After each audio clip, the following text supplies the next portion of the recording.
called Frosty Dinghy, and I'm the dolphin, and you're the flounder. Well, I guess. I think it should be Dr. Parker, but... It's called Frosty Dinghy, and I'm the dolphin, and you're the flounder. All right, we're back here again with the Frosty Dinghy Show. We got the caged dolphin and flounder here. Kobe, how's your week, man? Man, it wasn't too bad. I went to work. I did stuff. I played video games. I streamed and I uploaded shit. That's what I do. How was your week? Well, I don't know anything about your streaming and uploading shit, but I worked. I played some video games. Went camping, did some graduation parties this weekend. And, that's the most of it. A lot of got out to campground Friday. And brought her back today. It's sitting in front of the house right now. We gotta get it all cleaned out and stuff like that. We're gonna probably try to go again next weekend just because it's Memorial Day weekend and fucking camping's great. So I'm gonna call bullshit the beginning of the podcast. You don't know anything about the streaming or the video game playing that I do. Really? You like my posts? Half of them you are in. No, I think you have a hand in it. I think you might have a hand in it. I don't know about streaming. I know you do it. I know I like to heckle you while you're doing it. I think I'm good about it. And I like when I say something that actually makes you laugh and you then, cause I know you try to ignore me as I talk shit on that because you think, but when I can get you to react to something I say, when you pop to something I say, it's worth it. So I'm a little upset with you right now too, by the way. Just saying. We have something huge, a huge monumental thing on the Frosty Dinghy. You haven't even brought it up yet. I was getting ready to. We started talking. Bring. So what do you think you're bringing up? Kobe, give me the newest Frosty Dinghy update. No, that's not it. That's not it. What? It's more monumental than a boat update. More? Are we into triple digits for followers? No, I actually just moved my camera, so I'm looking at the screen now. So I figured you'd say something about it. Then, because my pretty face is going to be the moneymaker for this show. So for whatever reason, you are very pixelated on my phone right now. Yeah. So it's kind of like you're in the witness protection program. Like I can kind of see who you are, but not really. Yeah, I got it. All right. So there is no boat update for the week because imagine that he's back out of town. Well, that's happened. He spends time in Washington and Louisiana. So when he gets back and gives me another boat update, all I know is we're about to put the upper deck on. That's about all I know. Nice. Well, maybe he can listen to the last podcast and get some excellent ideas on what to do in Washington. I highly doubt that that's going to happen for him. You're still missing half your side, sir. Oh, it's just rolled. You're supposed to have a wooden thing on the bottom. Where'd that go? Who knows? I don't ever remember one of those on the bottom. We'll figure it out at some point. Everybody at this point knows what it says fucking Maui. It's a fucking whale. So I'm kind of excited about this episode because we're finally getting it into sports and movies. All right. Yeah. And I want to purposely, and it's going to get there, Kevin Costner movies are off the table until the end of the podcast because I'm going to make you mad and you're going to yell at me. And we might have to cut it short after that. Well, let's be honest. We could probably do an entire podcast episode on nothing but Kevin Costner sports movies. We could, but I kind of want to this is just going to sound horrible and it's going to interlude into stuff, but I kind of want to blindside you with some of the sports things that I concocted in your absence. All right. So first of all, I did something stupid. I watched the WNBA. You're in a whole bunch more of the population right now. I tell you what, the last year, ever since Caitlin graduated college, went to the WNBA, it's up. They're up. So it's not all about her, though. It's not all about her. Yeah, no, I get that. We're there to watch Angel Reese, too. I get that. I get that. I turned in to see what kind of drama would unfold in the opening of the season. And minus a handful of players, it kind of looks like a bunch of baby giraffes just running around out there that are uncoordinated and can't really play. I mean, don't get me wrong, they're elite in the field, but they're not playing. They're just kind of slamming into each other and launching balls with no form whatsoever. Yeah. So let's be honest about this, but try to be nice, right?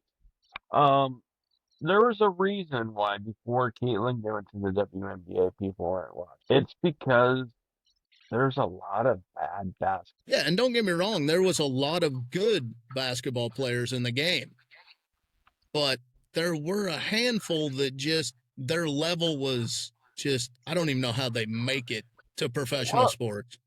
well, and it's getting better, and it's only going to get better because as the sport gets more and more popular, right? That's face the facts here. You know, I don't believe 99% of the baseball players from 100 years ago could play today. Oh, no, not even close. You know, and the WNBA is kind of the same thing. It's one of those things that as the sport has grown, it's going to get better. The youth is starting to get better. It's got to start with the youth. It's got to start with the kids. It's got to start with fundamentals. Well, yeah. It can't just be, hey, we have a sport because we have to have a sport. It has to be, hey, this is a sport. There's a chance to get an audience now.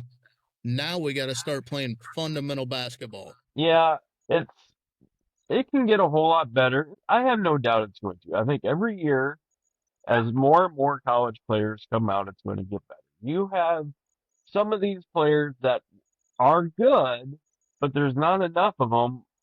There's not enough of them throughout the league to make every game good. But there should be by now. It's so But I'm not putting it on the WNBA. That's not what I'm saying. The amount of people that play college level basketball that are female, there should be a consistency to like there is in the males, right?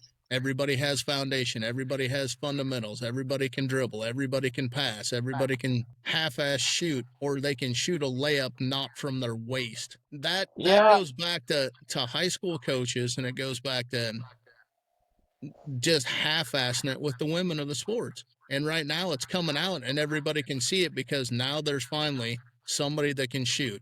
Caitlin Clark, Haley Van Lith, whatever, I think that's her name. But the one that didn't get a play through half the game because she sat on the Sky's bench that should have been out there giving them a chance. You get one or two that actually have fundamentals and that can play the sport, and you realize that somebody gave the rest of the girls a disservice on the way up. Well, and so I'm not exactly sure on the timetable here, but like realistically, I think we're getting to the point now where all the little girls that grew up watching Sue Bird and Deanna Taurasi are now getting into the league. So I think it's going to start to improve. But before that, there's the really good technical players were few and far between because let's face it, women's sports is behind men's sports when it comes to development of the players, when it becomes the coaches. Like if you look, you have a lot of, dads coaching sports, especially youth sports, right? Yeah. And any of them that aren't dads are usually going into the male sports. You don't have that much going into female sports for foundations. Especially, and maybe I'm wrong with that, but it's getting bigger and better. And it's only going to continue to grow. Yeah. And it's only going to continue to grow because people are starting to realize now, hey, this is something. I mean, before it's like realistically, you're a college wrestler. Other than the Olympics, what do you have after college? Okay, so going back, there was really nothing other than the Olympics for a high school wrestler, except for going back into coaching.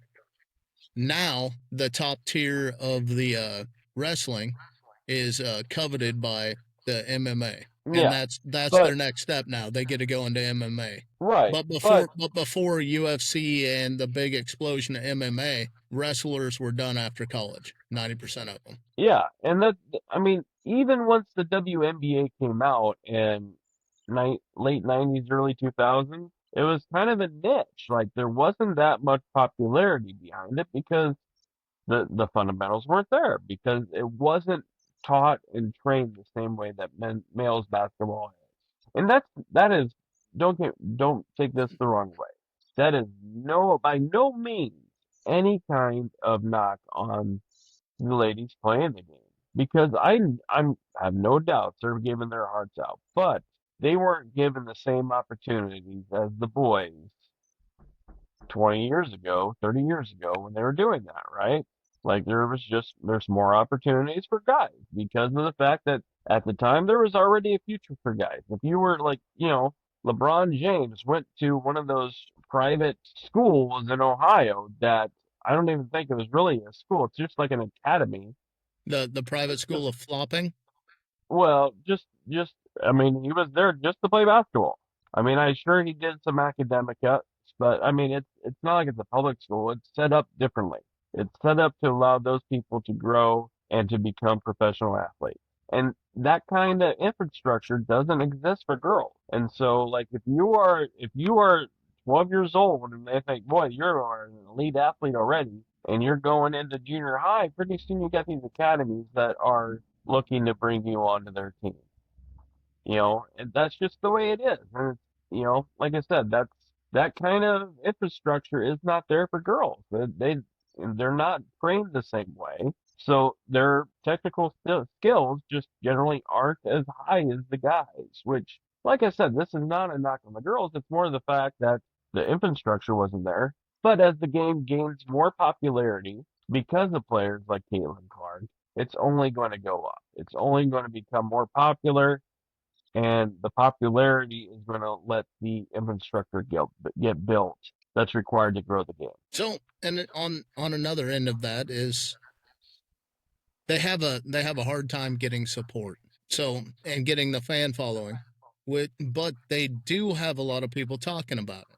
Now, if the amount of people that would talk about the NBA would actually buy a ticket for the women's NBA, there wouldn't be any issue with the funding or any of the programs. Well, and But so they even just don't. We just don't follow through on women's sports for some reason. well, it's because the infrastructure wasn't there. Like you said, no one wants to watch. Like, you ever been to a junior high basketball game? Mm, I just They're, watched one on TV, so yeah, they're yeah, I've been to yeah, one. they're just mostly kind of fucking miserable to go to. I mean, if unless you have a kid playing, you really don't care. No, I get it.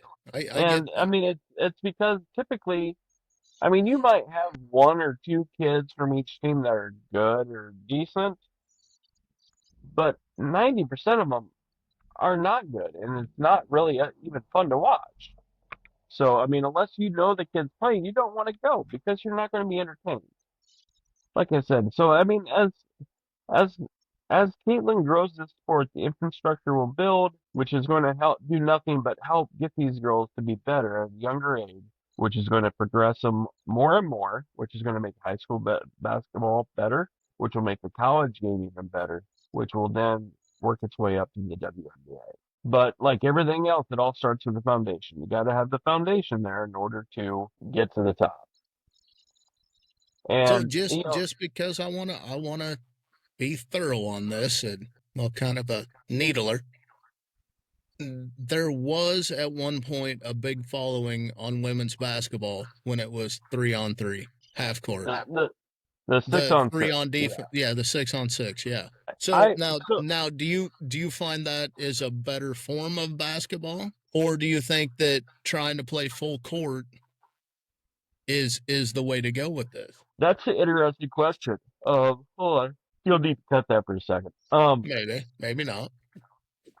So I find 6 on 6 entertaining, but it's different rules. It made specialists though, It did. where you didn't have to be all around. You could focus on one thing and be an elite at it. Right. And like, I mean, so the 6 on 6 has some rules that I thought were fun. Like, at the time, you only had two dribbles at a time. You could dribble twice. That was it. And then you had to pass or shoot.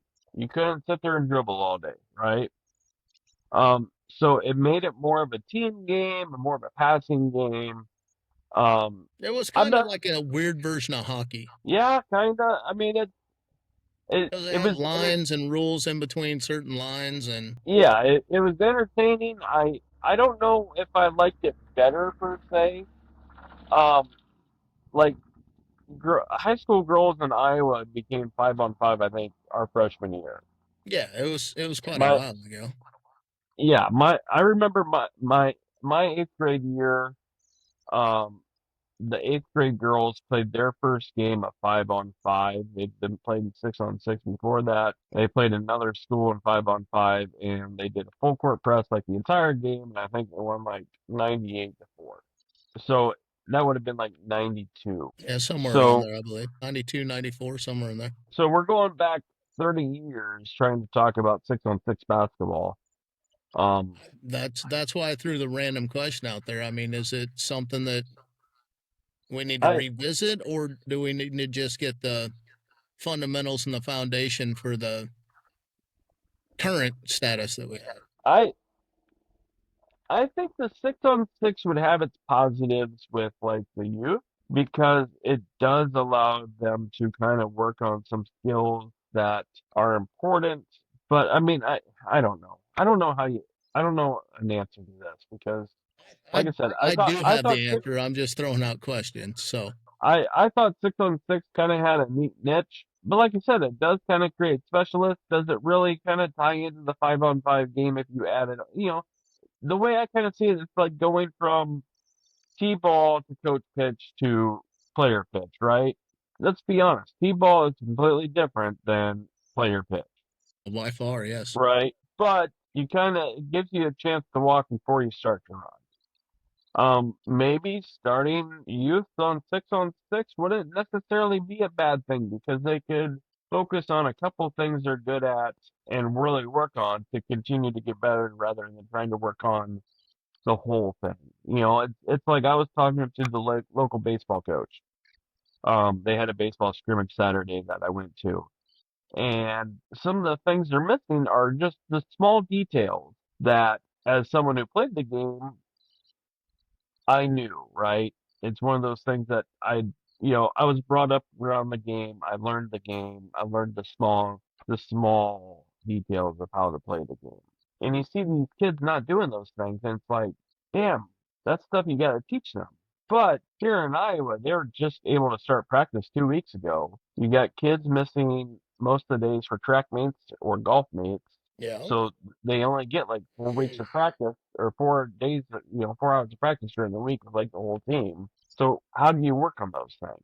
And that's the fight of it, and that's the struggle with sports. I mean, Iowa's lucky, in my opinion, that we are the only state that has summer high school baseball. Everybody else does it in the spring. You're competing with track, you're competing with soccer, you're competing with golf. Um, Well, yeah, it's also a hindrance that we're in Iowa as well when you got states like Texas and Florida that have year-round baseball. yes. I mean, that puts Well, us, and same with football, same with every other sport. If you don't have a winter, you don't have to stop the outdoor sports. You just don't. well, and I would say this too. Iowa predominantly not only do we have winter, so it kind of hurts our sporting facilities for outdoor sports, but I feel like we're a lot more smaller schools. So you don't have the schools that can make a team for just football players and just baseball players and just basketball players and not have 70% crossover. How many sports are you out for in high school? It's sick. Yeah. I mean, football. I went out for basketball for 2 years. I wrestled for a year. Track, golf, baseball, six. I don't think there was I didn't do cross country. I missed I one. did cross country for one meet because I had to run. And I didn't get scored, but I got in trouble for football and they made me run a cross country meet. Well, so there you go. Yeah, I So didn't finish.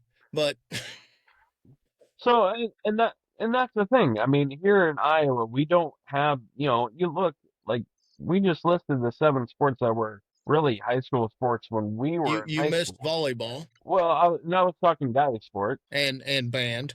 Band was Yeah. considered a sport.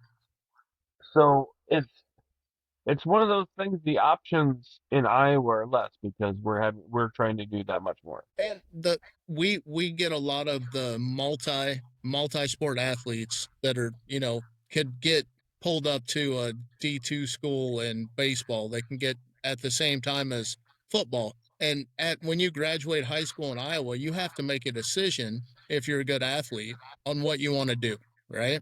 Because you haven't been pushed in one direction the entire time that you existed, Right. which I Well, have found that in the southern states where it's warmer, you have a kid that played football from 4 years old, and that's all they've played their entire life.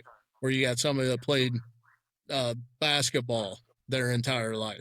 I mean, it's different. And I honestly, basketball players come from colder states because they have to stay inside more. And that's the one thing that they can actually practice constantly indoors, which is like I weird. said, I mean, going back to the original question, it's going to be all about the infrastructure. That's what's going to make this work. Well, outstanding. So, did you catch any of that WNBA game? I was at the camp. Yeah, let's be honest. I was playing cribbage and drinking entirely way too much.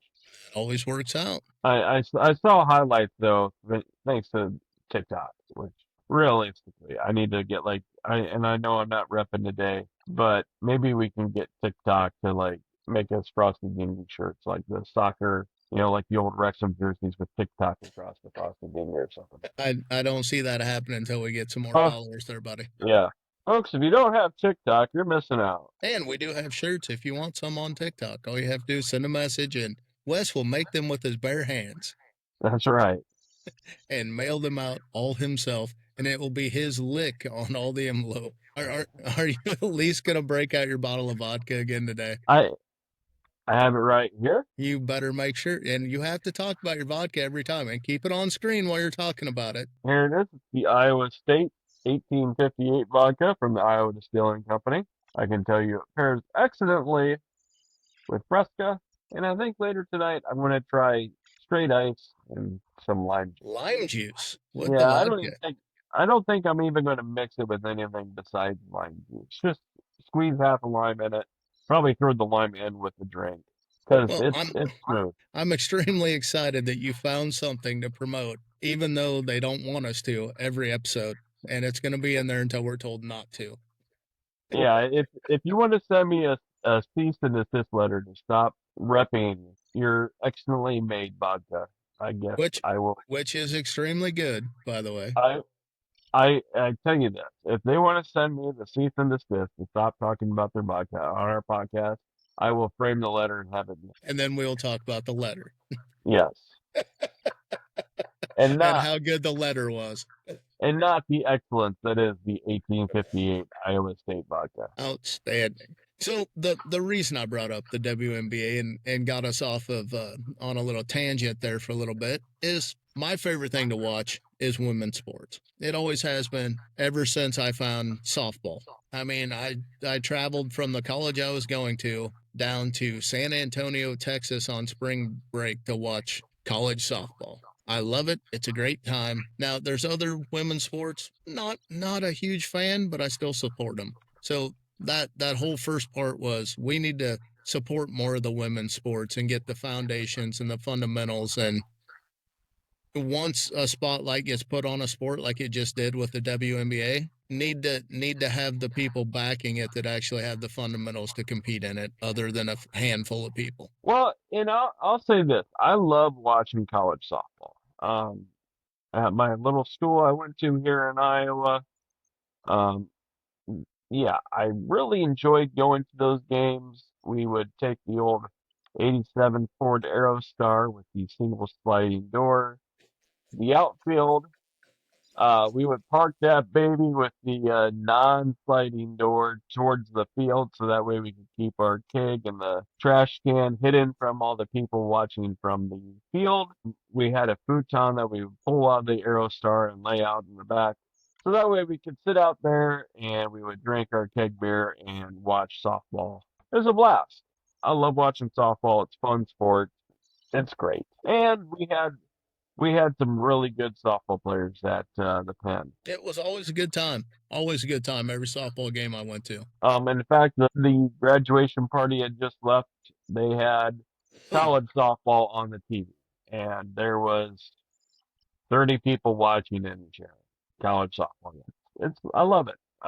As a father of two daughters, I love to see women getting their opportunity. One thing that's on my bucket list is to go to the College World Series and watch that. The softball one? The softball one. I could care Yeah. less about the baseball one unless Texas is playing. So The baseball one, it's huge. It's a big deal around here because it's in Omaha. Omaha.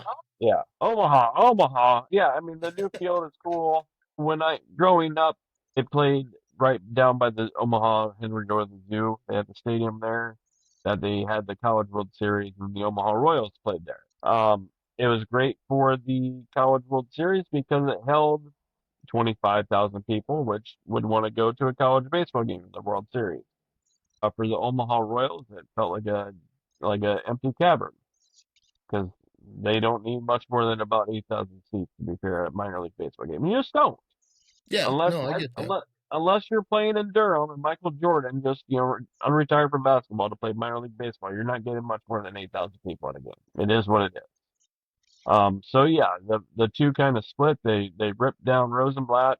They built a beautiful new stadium downtown Omaha for the College World Series. And the Omaha Royals, or whatever the Storm Chasers, I believe they're called now, are out in the Philly and La Vista area. Which, I mean, it's still Omaha. It's just not Douglas County, so they couldn't, take it. And, yeah, they got a beautiful stadium out there that's got the wide open concepts. It's got, a kids area out there with inflatables and fucking carnival rides, so that way they can do something during the game when they get bored, because let's face it, baseball's a long game. I love baseball. I can't hardly watch Yeah, you can't it. watch it on TV anymore. It's so It- boring. if I'm at the game, sure, I can do it. No, Yeah. the only way to watch baseball is to actually go there and be in the experience. Yeah. But watching it on TV is Just, tedious. It's yeah, worse than golf. It is literally worse than golf.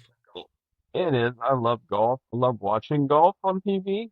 But to be fair, I like Sunday afternoon naps too. So it works out. Usually they're kind of But if they followed one golfer around the entire course, his entire 18 holes, you wouldn't like watching golf. No.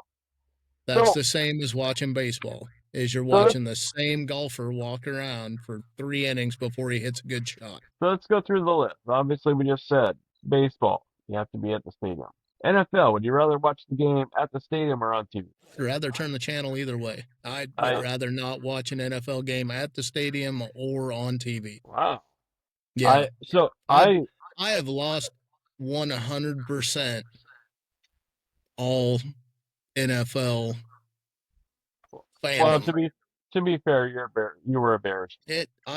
But I was an Oilers fan to begin with before I became a Bears fan, and they just got rid of my team. Yeah. But it has turned fucking political to even watch a goddamn game anymore. Yeah. And my aunt and uncle are 100% live or die Chiefs fans. They only care about the team and they don't care about anything else that's going on. So they're fans. I get tired of people holding out for money. I think most of them do. You have your one-offs. You have your one-offs. But that isn't what they focus the NFL around anymore. It's not. I think they focus the NFL on a lot of good things, especially like the Walter Payton Man of the Year, where they talk about what the players do to get back to community. And that's once a year though. They don't bring it up the rest of the year. Oh, They don't I bring don't know. up a lot of the good stuff that the NFL does. I'm going to disagree with you on that. I mean, I know that there's some players out there that are babies, but I'm not going to feel bad for any of them that think they should make more money and then get it, because you're paid whatever you're worth. You're worth whatever you're paid. And the owners are billionaires. There's 32 of them in the entire world. There's 32 NFL owners in the world, and they are all billionaires. I don't give a shit about their feelings. Yeah. No, I agree with that part. So I 100% agree with not giving a shit about their feelings. So and that's exactly what I was saying. Tired of hearing their feelings. So NFL, I would rather watch on TV just because I think they always do good camera angles. College football, would you rather watch it from the stadium or on TV? So I would rather watch college football on the stadium, except for now college football has the same problem that the NFL does because of the fucking transfer portals and the NIL money. So I think the rules need to go back that if you transfer, you have to sit out a year, just like it was when I tried to transfer when I was in college. So I would say this. Absolutely, I would rather watch the game at the stadium. The college football environment is something that is completely into itself. Second, NIL is going to kill the fucking college football. I believe that the schools made billions of dollars on those players. I, those student athletes it was a joke how they were treated. And actually, I don't know if I have much problem with the NIL. It is absolutely 100% the transfer portal I have a problem with. The That's fact that 100% my problem of it is the the transfer the portal. the fact that you have to basically not only do you have to recruit them for the first year, but every year after that, you got to try to convince your people to stay is a joke. I understand their thinking behind it with being able to open transfer. Like there was a lot of kids that were committed to a college and signed a piece of paper saying, "Yeah, I'm going to go to the University of West. Here is my commitment." And now the University of West fires their coach. That poor son of a bitch is a tight end coach somewhere now. But now all these Is students that a who shot at committed, me again? what? But anyway, yeah. So now you have all these football players that were committed to West University and Coach Kobe,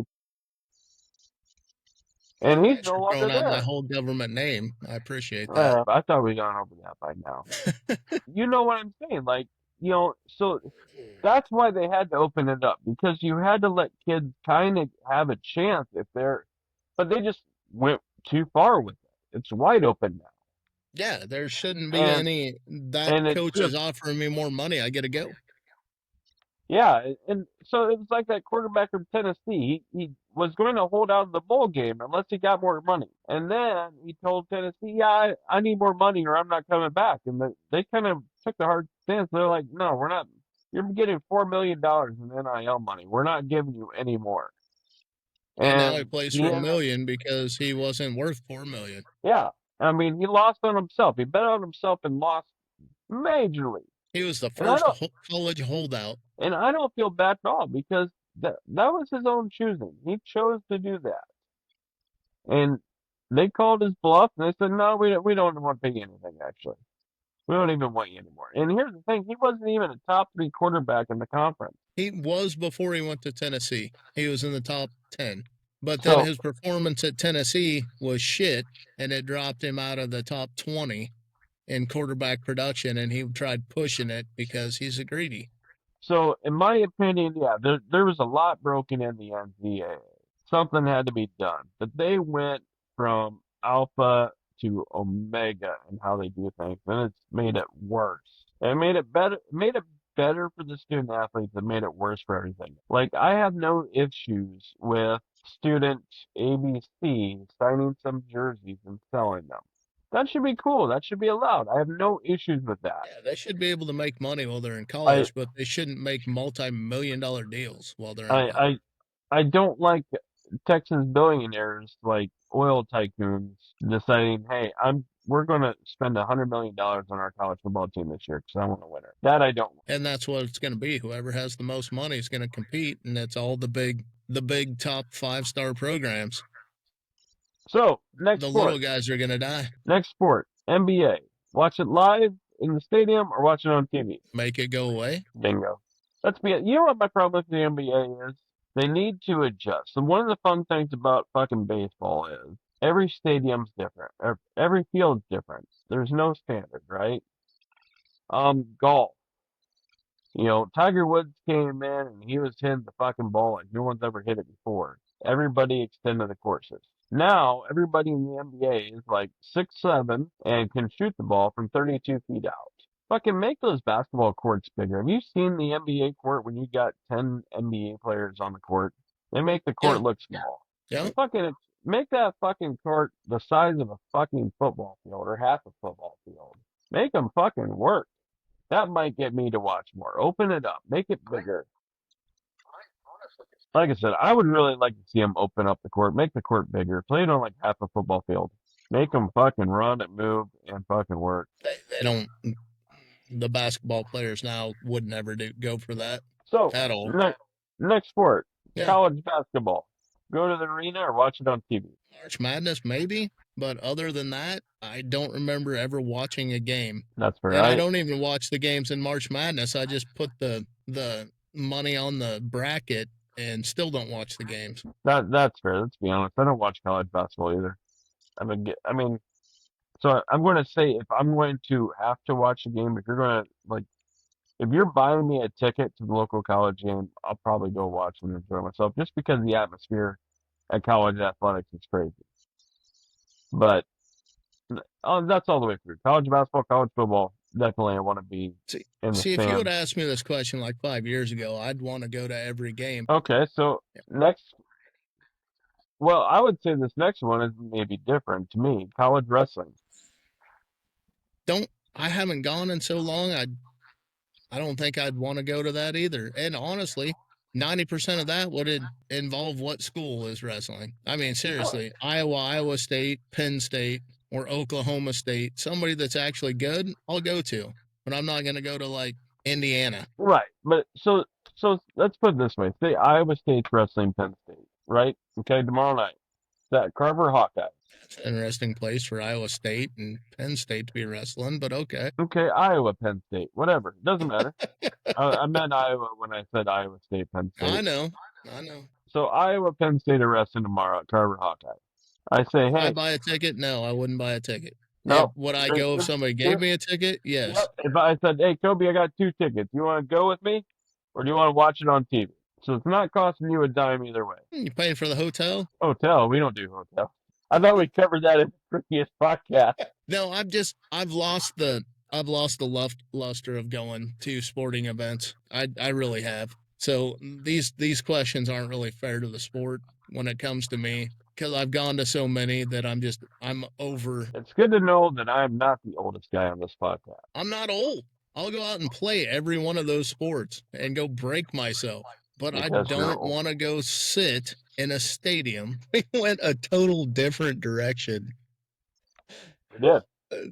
Than I thought we were going to go on the whole front end of this episode, to the point where I have facts pulled up for other shit that we never used. Did you know that in the women's NBA game that with the Fever in the Sky, someone just took over the 3rd all-time points ever in the WNBA? The 3rd all-time ever points in the WNBA? Yeah. What were you saying now?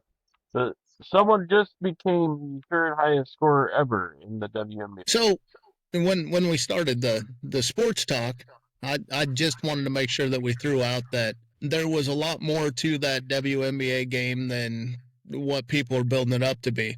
And that the Fever actually put Caitlin back in when they were up by a lot to make sure that Bonner got her final 2 points that she needed to take over 3rd place of the all-time scorers in the WNBA because they just acquired the veteran, right? And the whole game they were trying to feed her, and it just wasn't working out. But when they got a huge lead, they were going to bench Clark. And Clark's kept saying, we're going to get you the 2 points. And even in the timeout, she's like, we got to get her the 2 points. Put me back in. We got to get her the 2 points. So for like 3 minutes, they just kept trying to feed her the ball to make sure that she got the record on the first game of the season. All right. So that's something big that I do commend the WNBA for, and the Fever for, is pushing to make sure that, you know, a veteran that's got, I think, what was it, 3,000? Let me look real quick because I got it pulled up. It's 7,489 career points is what she's got in the WNBA now, and took over 3rd. So, I mean, she had a huge career. So that's a lot of fighting and a lot of struggling in that thing. So flipping the script, and now that we got the whole sports theme going, let's get into sports movies a little bit. And your take, and probably going to be a lot of my take in there too, about, you know, what sports movies were good and what sports movies we could have lived without. So I'm just going to throw it out there. The non-Kevin Costner movie, because I know how you are. Kevin Costner is going to be the whole end of the episode. But the non-Kevin Costner sports movie that's your favorite, what are we going with? Oh, wow. And you can pick a genre. It don't have to be an overall. It can be a ice hockey sports movie, or it can be an MMA, or it can be a comedy sports movie. Well, But I was going to say, pick a genre and pick a favorite sports movie, and I'll see if I can come up with one that rivals it. well, are we calling Caddyshack a sports movie? Caddyshack is a sports movie. It is a comedy sports movie. Yeah. Okay, why did you choose Caddyshack? It's fucking amazing. Okay, Judge Smales is the most underrated character in any movie ever. Sent his kids younger than you to the chair. Didn't want to. Felt I owed it to him. so It's fucking great. And okay, so I know you love your conspiracies. Here's one I saw recently. Maybe okay. Caddyshack is being shown in the wrong light. Maybe Judge Smales is actually the hero in this movie. Here he is. How is he the bad guy? I mean, here he is. He's just some nice guy that wants to play golf. He's getting backstabbed by someone that the son of a guy who thought was his best friend. Some asshat is coming onto his course and making a bunch of noise. I know that would annoy me. Fucking some fucking kid bangs your daughter after you fucking christen your boat. Like, this poor guy, I feel terrible for. Not really, fucking, but like, So honestly, you have your people tied up a little bit too differently in this movie, because Ty Webb is the son, right? Well, Ty Webb. So Ty yeah, Webb is the son of the guy's friend, right? But yes, but the it guy turns that out, comes in is the one that is a prospective member because he's buying up property in the community. he didn't even want to be a member. He just wanted to play it and was invited there to play it by the guys that were members. Yeah. And that's what I'm saying. Should that have ever been able to take place, because he's not a member? Well, He wouldn't have been allowed there. Guests are allowed to play it at courses like that all the time. Look at this hat. No. It was a guest, and he would have been allowed to play one or two times, and then they would have kicked him off the course. Right, but of course he said some mean things. Oh, maybe I'll buy the place, and so that just set But he didn't off. buy the place. Yeah, well, so. But that's what I'm saying. That movie wouldn't have gone down the way it went down. As funny as it is, it couldn't have went down that way. So did you know that Bill Murray and Chevy Chase actually did not have, when that movie was being filmed, they had no scenes in it together. Yes, I knew that. They decided that, hey, we need a scene together, and that's when they did the whole Chevy Chase night golfing thing going into Bill Murray's shack. Yeah, when he has to hit it off the thing, smoking the weed. Yeah, I get it. Cannibal! Yeah, but no, I knew all that, and that you're seriously going with your number one comedy sports movie as Caddyshack. So you're gonna let it take over Major League? Yeah, Major League's up there. I love Major League. It's great. Another movie that's got so many great lines that to this day, I still use lines from both movies, damn near every day. But yeah, Caddyshack is number one. If Caddyshack number one. So, I was looking through the Google, and they actually put Jerry Maguire as a comedy sports movie. Yeah, I guess. That's a stretch. I don't know about a comedy. I mean, rom-com, sports rom-com maybe. What about the old hockey movie with the Bash Brothers? Oh, great movie. Does that take out Caddyshack? No, it does not. Caddyshack is just that damn good. It really is. So you're 100% dead set on Caddyshack over Varsity Blues? Yes. Although that's another one. Every time I get a chance to say the line, I give it a 10. A fucking 10. I still got wood. Yeah, I mean, it's great. Miss Davis, you go prom with me. But it's still not Caddyshack. So Caddyshack's going to take the number one spot. All right, we're going to make a poll. I'm going to make some polls on this one. So you're saying you're going to say that Caddyshack is the number one comedy sports movie? Yeah. Okay. So what one that has links to to True Careers is the best sports movie. Links to True Careers. Yeah, like it's based on a real life story. Oh, I mean, The Rookie's great. You know, the high school coach that tries out for the Tampa Bay Devil Rays. And Well, then goes you into then you would my have to you'd have to put in The Hill to go with that one then, because it's similar. Do you ever watch The Hill? No, I've seen commercials and shit for it, but I haven't watched it. So then you got to pull in Invincible. Yeah. And then, you know, But fucking don't even fucking say Rudy. That shit's all bullshit. No, Rudy was all bullshit, and so was most of what the hell was it? I can't remember the name of it for the life of the football movie. Where it's Orr is the lineman. Oh yeah, Blindside. Blindside. Yep, I said that at the beginning of the episode. Blindside was 70% true, something like that. Yeah, so I mean, I know they said they, you know, like with a lot of movies, they have to have conflict, you know, and so Michael Orr not understanding football at the start of the movie wasn't real, but they needed to have that for the script. They had to build it up. Yeah, and that's, you know, and that's half the fight with Rudy is the coach looks like he's hated, but you know, you hear interviews with the guys, and unfortunately, I don't think we have enough pull to bring in Joe Montana to do an interview on the movie Rudy. But I mean, he basically has said, no, that was all bullshit. None of that happened where people went in with their jerseys and said, oh, I want Rudy to play for me. Well, no, they also said he was a big asshole, and it was a big fucking joke is why they carried him off the field. Yeah, which is great. I remember in high school, you know, you know, we're a small town in Iowa, and we had a private school and a public school, and the private school was a Catholic school, and they brought in Rudy to talk to their students, and they really played that shit up, and it's like, are you fucking serious? So, yeah. So what movie did you go with for the you know, the best movie that was based on a real life experience?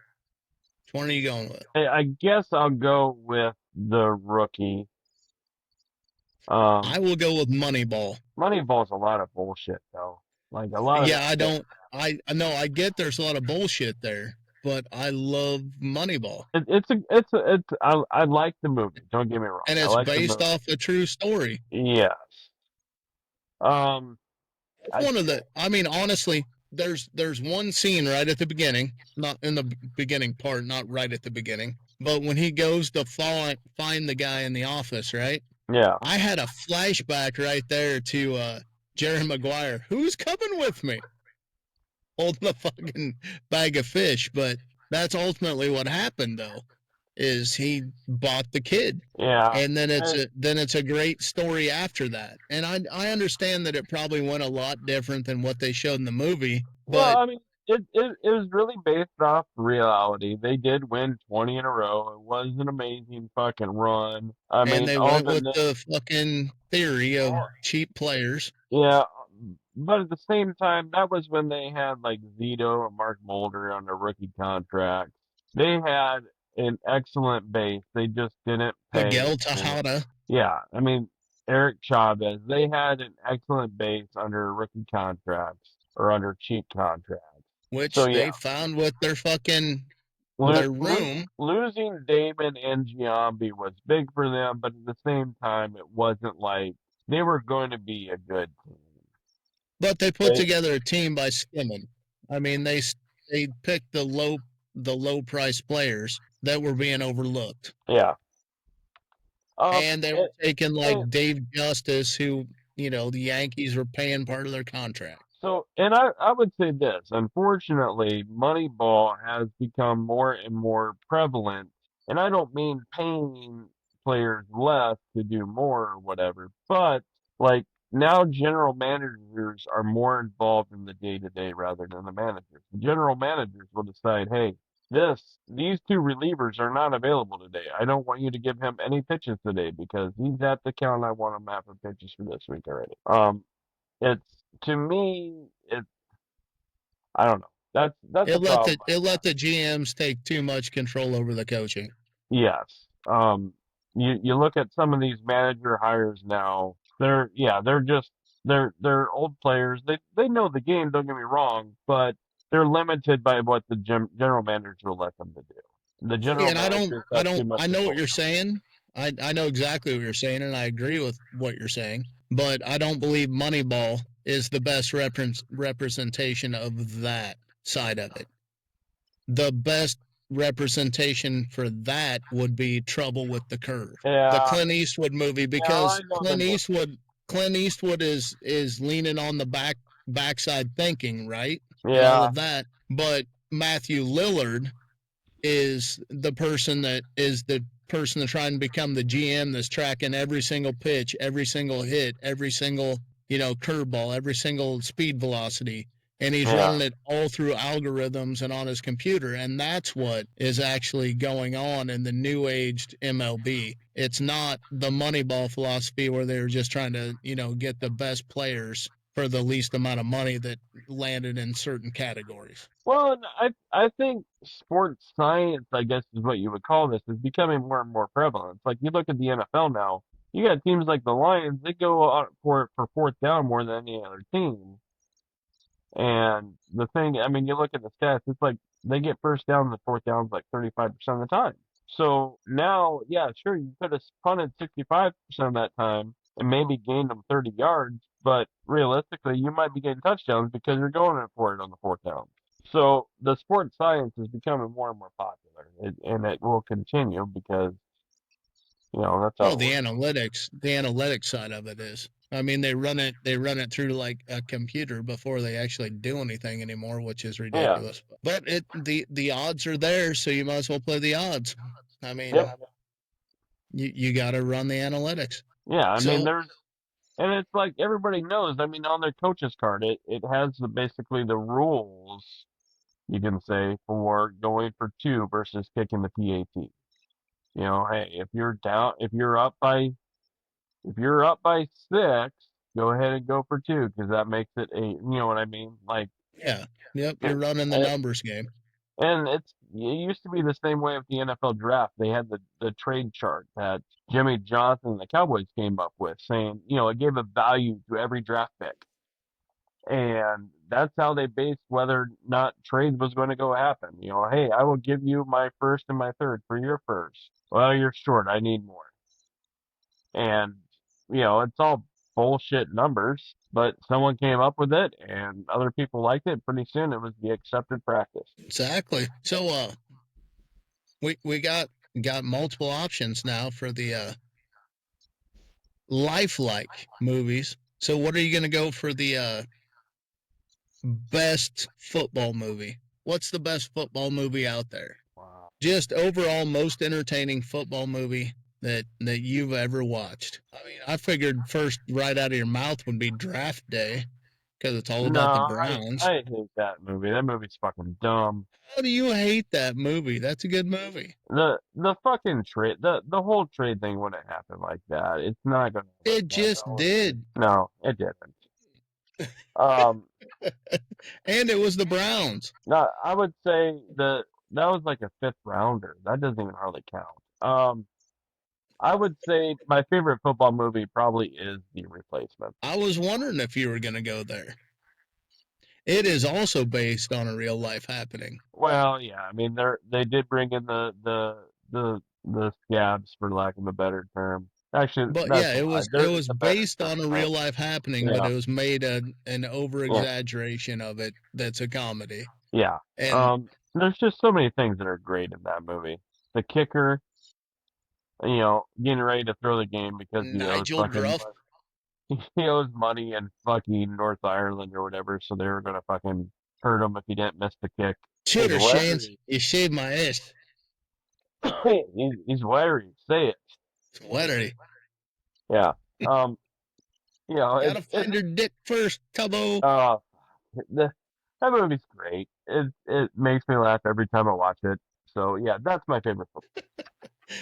Yeah, If you want to, there's if you want to go, like real life football movie, and you need to Rudy. cry, no, fucking Brian song.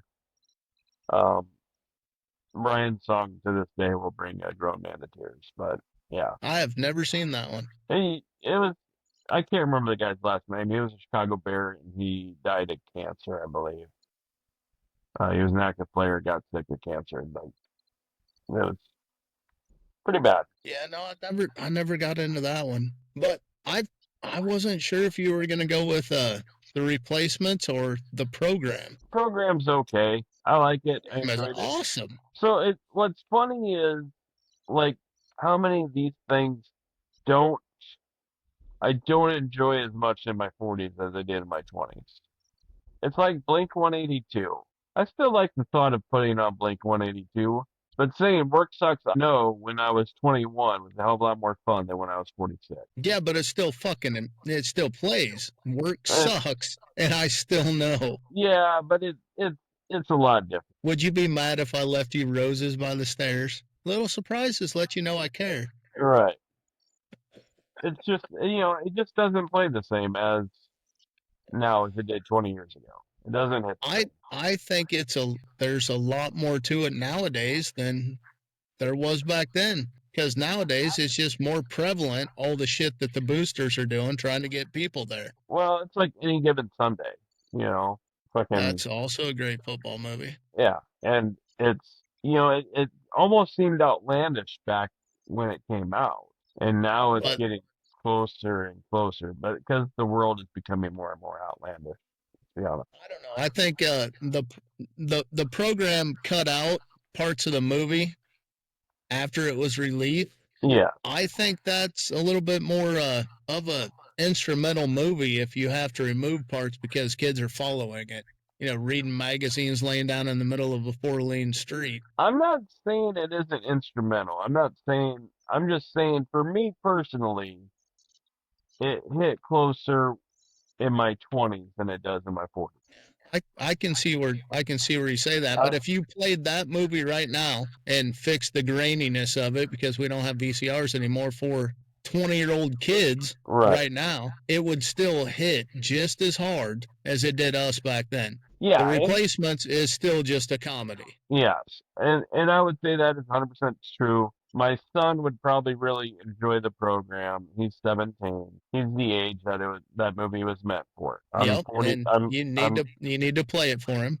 I'm 46. It's now I look at that and think, boy, that's yeah. You lost your violent streak like 30 years ago. 25. Let's go. Give me 25. I lost mine like 20 seconds ago. So I still like that movie better. Yeah. It's like the MMA and the boxing movies. Never Back Down is still one of the best movies I've ever seen. Play it to the bone. That is a comedy. So you know what I like, I guess. Yeah, no, I know what you're saying, and it's a great movie, but I'm saying Never Back Down can actually happen that way, 90% of it. There was a lot that, there was that part that was blown up that doesn't happen. Teenage kids go to a club and fight, right? That shit don't happen. But the training part of it is legitimate. Yeah. I mean, that kid could have knocked somebody out in Iowa, went there, found a coach, and then had that experience other than the blonde-headed kid that beat up the guy and didn't go to jail when he should have. I mean, stuff like that. That's a great movie. It's an underrated movie because nobody went to the theaters, but that was also one of Amber Heard's first movies back when she was hot before she went crazy. I think she was probably crazy. Yeah, probably then, but a lot of it, Johnny Depp was crazy too. So, I mean, they fed off each other. Indeed. I'm not saying he deserved his pillow to get shit on, but I'm sure he shit on his fair share of pillows. I really want to know how much of the Jason Momoa testimony was real. Like, did he really hit on that lawyer in that fucking over like the Zoom call? So if he did, that's fucking hilarious. I have no idea. I quit following that trial the second that they, said that Johnny Depp was innocent of things, and I'm like, the fuck he is. He's one of the craziest motherfuckers out there. Yeah. And they had a toxic relationship from day one, and she may have went too far. Okay. How about Little Giants? I do love Little Giants. How did you not bring Little Giants up at all yet? I take this for acid indigestion. I take this for intimidation. Yeah, Lunchbox and Yeah, fucking hilarious. I love it. Great. Once again, comedy sports movie. I guess if we're going way off the rails, do we get a count Back to School as a sports movie because he was a diver? Not really. But I mean, once again, going back to I Rodney understand Dangerfield. it was Triple Lindy and all that stuff, but Yeah, I can trump that one quick, fast, and in a hurry. I can trump it off of, kind of truthful background and comedy. I can throw at you all in one shot. Necessary Roughness. fumble risky, fumble liar. I mean, Kathy Ireland as a kicker, how can you go wrong? And here comes the Armadillo's defense. Then Shitsu elbow thrust to the up back, roundhouse Takami kick to the quarterback. You know what? Fuck it. 15 yards. That's great. Like what? Okay. Sarge, Fumberliner Wilkerson. Yeah, that movie's awesome. It doesn't. Manu, the big slender. It doesn't give enough. It doesn't get enough play. It does not. And it never did because it got trumped by the replacements. Yeah, probably.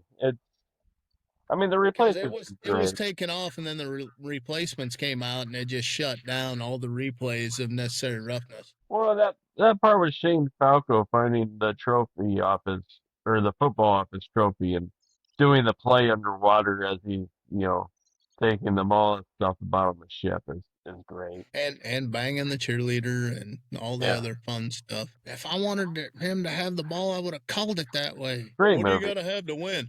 Heart. In 3 words, he sums it up. He said more heart. And somehow they had Falco listed on the available players list. Even though still. cut. Yeah. No one gave a shit. The guy who had got cut because the other quarterback came back decided to join. Have you seen the soccer clip? Talking weird sports. There's a soccer clip. It must be from like the 90s or something. I don't know. It must be in England. And the one team's wearing red, and this fan comes onto the field wearing like one of their jerseys and scores a goal. Yep. And runs, and everybody's cheering with them, and all the teammates are celebrating them. And I'm thinking, you know what? There's only like 11 people in the soccer field. How do you not realize that isn't one of your fucking players? The fan scores a goal. Yeah, and like no one seemed to fucking notice.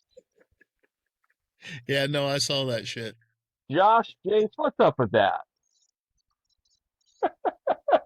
So I don't want to fucking bring it up, but even Ted Lasso would have caught that. So right now, right there, that's the spot where we need to cut for the TikTok commercial where we're talking about the right there, and then I say, Josh, Jace, you can tag them, and maybe they'll comment. The British people? Yeah. I don't know. Are you gonna have some biscuits and tea?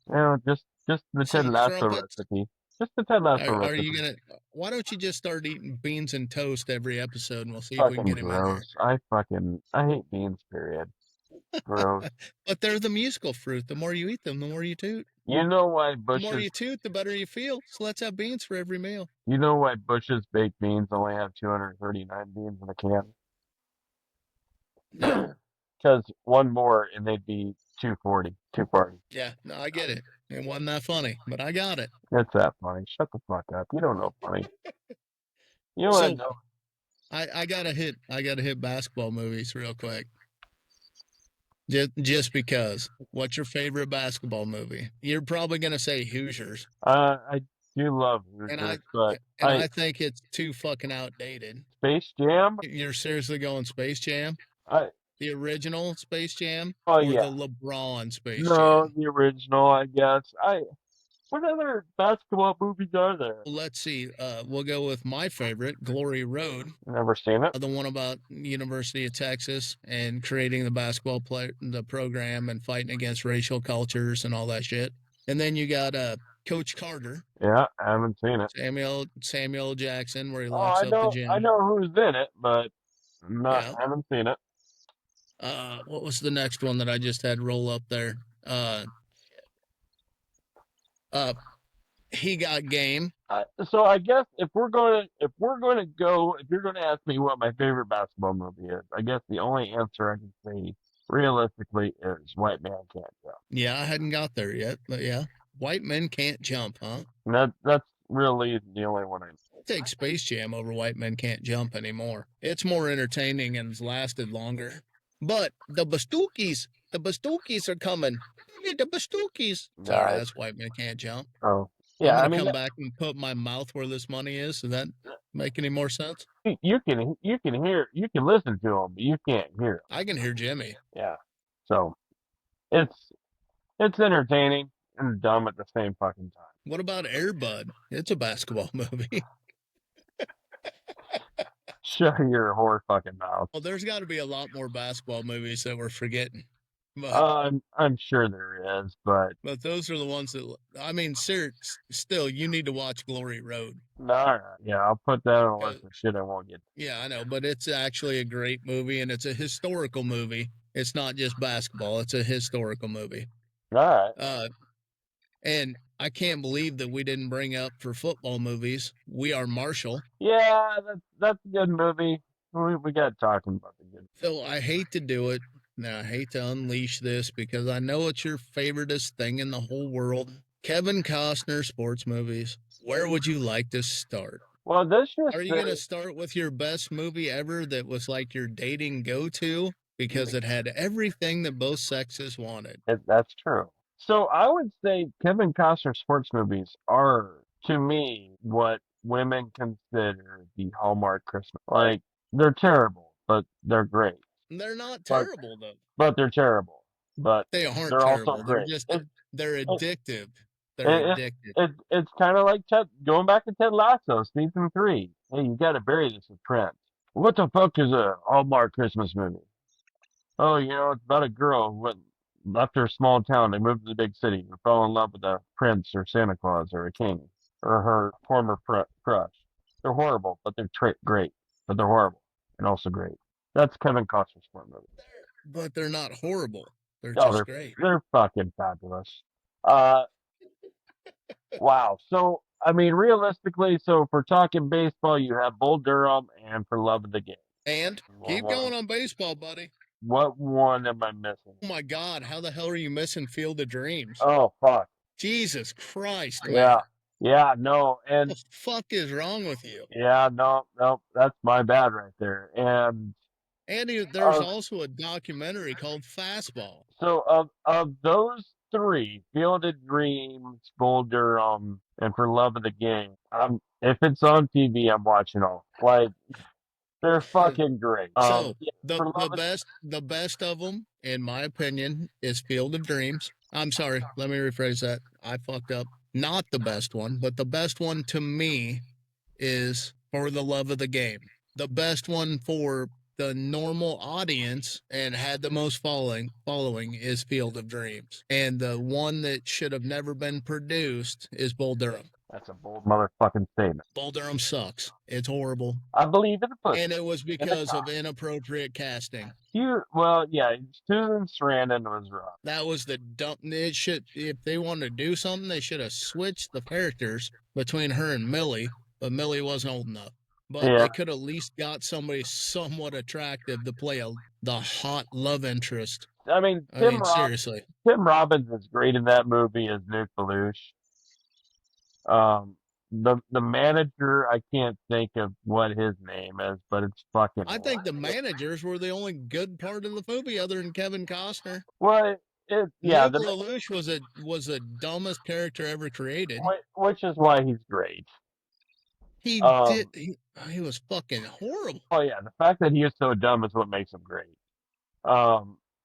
Why can't I think of the guy's name? He played Arliss on HBO, the HBO show Arliss. Yeah, I know the assistant coach. Yeah, just hilarious. Yeah, that's how coaches normally were back in the day. Yes, men.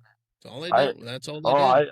I sold Lady Kid Morse for a while. It was terrible. The speech he did when they went to the mound. Candlesticks make a nice gift, and I'll see about the chickens. Let's get two. He ad-libbed the let's get two part into that. Fucking hilarious. I love Bull Durham. I love Bull Durham. Bull Durham is ruined because of Susan Sarandon. And her character and how it portrayed and how it tied into the movie. She was a horrible character. She was a horrible actress, and she was not right for the part. I can't watch Bull Durham anymore because of Susan Sarandon and the way that she played in that movie. She wasn't the right casting fit. I'll buy that, but the rest of the movie is fucking The fantastic. rest of the movie's fine, but I can't watch it because she's such a big part of it. And You know, she was such a horrible actress If you're on a winning in the streak, movie. if you're on a winning streak because you're wearing women's underwear, that's why you're on a winning streak. Oh, never- I agree with the baseball side of the movie. I do you not never- agree with the rest of the movie. You never fuck with the winning streak. Not a fan of that movie All right, at all. do that. Not even a little bit. You turned a whole different direction. You got new legs, Lieutenant Dan. That's right. Lieutenant Dan, ice cream. So I just have to say this one more time just so it sinks in. The casting of Susan Sarandon in Bull Durham was the worst mistake for a movie ever, and it ruined the entire movie. There you go. It didn't ruin the entire movie. I will give you. Yeah, it was the 80s. It ruined 75% of the movie. The Yeah. other 25% was good. She was only in 20% of the movie. The rest of it was. Yeah, and it had such an effect that it ruined 75% of the movie. Yeah. So we'll disagree, but yeah, you thinking at that time they could have found so An actual many good actress. better than what they did. Yeah, and they did not. Or they could have cast her and put her in a role that was suitable for her, and they did not. You know who would have been good in that role? Beverly D'Anville. Would have been an interesting take on it. She would have Gina been. Davis. Yeah, She would have been about the right age then. I think she might have been too young. I think you needed someone in that 30-year-old range. I don't think Gina Davis is old enough to have been there. I think because that person, I don't think they need to be in their 40s, but they need to be in their 30s. They need to be They need to be in their older. late 30s. Yeah, they need to be older than the players by quite a bit, where they're the more experienced person. But not in their 70s. No, well, Susan Sarandon would have Well, or look like she was in her 70s. Yeah. So, yeah. Oh, what about what about Stifler's mom? Stifler's mom could have pulled that shit off. I don't think Jennifer Coolidge is really that well known in 80s. No, probably not. I think Bull Durham came out in 86, and I don't think. Yeah, it was. think I that- mean, that- one of the biggest mistakes that Top Gun made was Kelly McGillis. I mean, there wasn't really any good actresses back in that time frame. Yeah, I'd have to really go back and think. Jennifer Cooley. I mean, no, that ain't it. Wrong fucking one. What the fuck was her name? Gina Gershon. Conley. There we go. I did. She would have been way too young for that. Jesus Christ. We could have used Farrah Fawcett. She would have had a better shot than fucking Susan Sarandon. That would have been a good choice. The Summers chick from Three's Company 2. Yeah.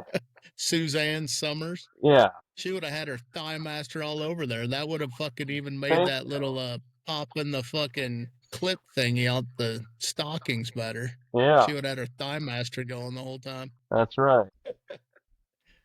So I knew you'd have problems with me and my view on shitty Bull Durham, but Your only problem with it is Susan Sarandon. I mean, there's a couple other problems that I have with it, but Yeah, Jimmy. one wrong casting ruined the movie for me. Well, it really did. That's true in a lot of movies. So back to Kevin Costner sports. We've talked about we're the going You're getting away from your anger issues. So your head turned red. Just saying. What is his best sports movie though? 10 Cup. Absolutely. It's not even a question. There's no part of that movie that is not entertaining. If you can forgive the homosexual tendencies, you are my Romeo, I am your Juliet. I mean, every second of that movie is entertaining. He just Even fall when- down the fucking road.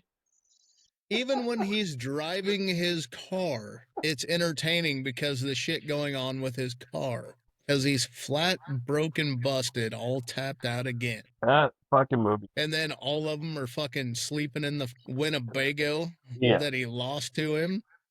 Yeah. Yeah. No, by far the best movie that he's got is 10 Cup. And it'll always be 10 Cup. I mean, who's going to remember a 12? They'll remember your 13. This is it, boss. This is the last ball. You lose it. We're out. Last ball in the bag. I can make this shot. Do it. Stop fucking around. Just great fucking movie. And you could not have had anybody else play the caddy other No. than Cheech. No. There is no way that this movie that works without Cheech and Costner. Yeah. No, it's And then there's only one person cast that I didn't agree with. But she pulled off her role. Well, let me rephrase that. There's two. You got the guy that they cast for fucking his main golf competitor, right? yeah, it's rival. Now, don't get me wrong. It's a great pick. He did a good job. But I would have loved to see a tour pro. Yeah. Like some actual tour pro take that role. I don't think Paul Eatinger could have pulled that off. Time frame, I don't know anybody that could have done. Like, you couldn't stick fucking. Freddie Couples couldn't have done that. He was too well loved. Probably not. Stuart Payne wasn't very well liked. He maybe could have done it. You would have had to have someone that the public knew was kind of an asshole. And like VJ Singh or some shit like that. R.I.P. to Stuart Payne. But the guy was kind of an asshole to people, and everybody knew that. He came off with the Don Johnson vibe. He was kind of a favorite with the fans a bit because he always wore like the NFL outfit golfing, and he had the knickers, and it was kind of niche. But like he was kind of a prick to other people. So maybe he could have done it. I liked him. Don't get me wrong, I like the character, but I think it would have upped the level of the movie just a bit. Maybe you could have got Cam Neely to play him. I like they brought in Stadler though. Yeah. And and the fact that Stadler was willing to knock a ball into the water. His caddy said he could make it from here. That was a good cameo. Yeah, that movie's great. It just every second of it is great. You can't cast a better lead female role than Renee Russo. No. They could have done. They couldn't cast a better personality than they did as the stripper. No. But they could have cast one closer to the age range. Well, she looked like she was 20 years older than him. Well, I think that was. But she had a great personality. I think that was intentional because she wasn't just like the stripper; she was like the stripper owner. She was like the Pete Rose of strippers. But she was the same age as Cheech, so it worked out. Yeah. Yeah. So and the entourage that he had was perfectly picked, wearing the TCU fucking shirt, betting on which fucking crow's gonna fall off the fence post next. The only way it could have gotten better if they figured out a way to make Philip Seymour Hoffman a part of that.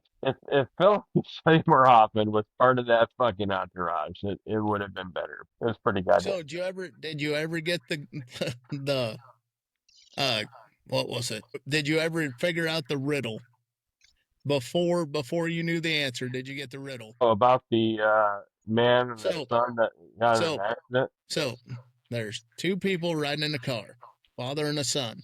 They get into an accident. Two ambulances come and take the father and son to different hospitals. Right? Yeah. Then the surgeon walks in, looks down at the little boy and says, "I can't operate on this boy. He's my son." How is that possible? Maybe there was a time warp. Maybe This isn't Star Wars, Earl. Yeah. But obviously you're a feminist. I've been saddled with a lot of things. That's the first time I've been saddled with that. No, you should try being saddled. Maybe you should be saddled. Try to be saddled sometime. Sting of the whip. Crack of the whip. Whatever. Yeah, great. It's fucking great. And there's going to be a lot of people out there trying to figure out what the answer to the riddle is. So when my first semester in college, I wasn't a very good student, but I was a very good drinker. As long as you got a 4.0, it's okay. That might have been my blood alcohol. That's what I'm saying. So my buddy who now lives down by South Padre, who I went to see a couple years ago, no names. We used to drink a lot, and it was a deal that he made that like when we would drink at his house, Tin Cup was on. It was just how it was, and so Tin Cup, there's a lot of emotion. Tin Cup, I would have to put up there on one of the best movies ever made. Tin Cup. Like ever. I will enjoy this nice fine glass of Fresca and Iowa State 1858 vodka to you. Started out with 2 balls, now 3 of them are lost. What?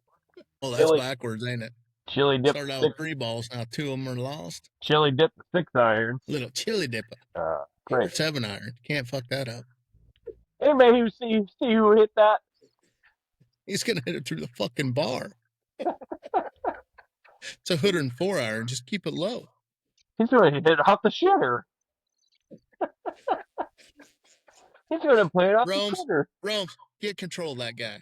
All right, I think we should end her up here with the old Tin Cup being the best movie ever produced on our sports episode. What do you think there, Whistle? I don't think you can beat Tin Cup. It is great. And I think we should throw it out there that if anybody thinks that they can beat Tin Cup, we will tell them how they're wrong. But by all means, throw it in the comments. All right, man. I'm going to go ahead and end it on the Tin Cup. It's called Frosty Ding It, and I'm the dolphin, and you're the flower. Well, I guess. I think it should be Dr. Parker, but it's called Frosty Ding It, and I'm the dolphin, and you're the flower.